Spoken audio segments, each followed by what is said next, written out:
Tātad guru strēlnieka zīmē.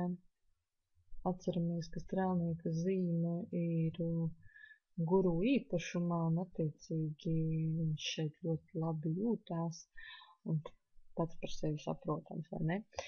Un tiek uzskatīts, ka cilvēks ir ļoti, teiksim, ar spēcīgu intelektu, izglītots, kad viņas dzīves laikā viņam ir ļoti daudz labu draugu, un, teiksim, viņš arī sabiedrībā var iegūt diezgan augstu statusu, ja, un šie cilvēki parasti mēdz kalpot citiem, jā, tā kā viņiem ar to nav problēma.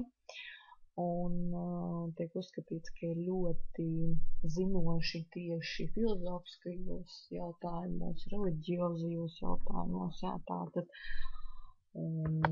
tā skaitā arī finansiālajā pasaulē arī ir šīs zināšanas, un, teiksim tā kā cilvēks, tiem, kam parasti guru ithanur zīmē, jā, tad attiecīgi viņi ir ļoti patiesi un ar savu patiesumu neapzinātā veidā tā kā iemanto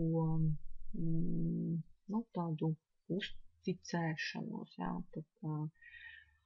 Un parasti arī tiek uzskatīts, ka šis cilvēks dzīves laikā ļoti daudz ceļos tieši saistībā ar reliģiozajām lietām, jā, saistītām, jā.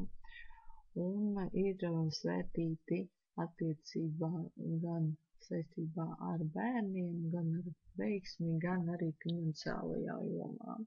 Protams, kā es jau esmu minējusi, nekad nevar skatīties tikai kaut ko vienu kartē, vienmēr vēl jāskatās viss kopumā, jā.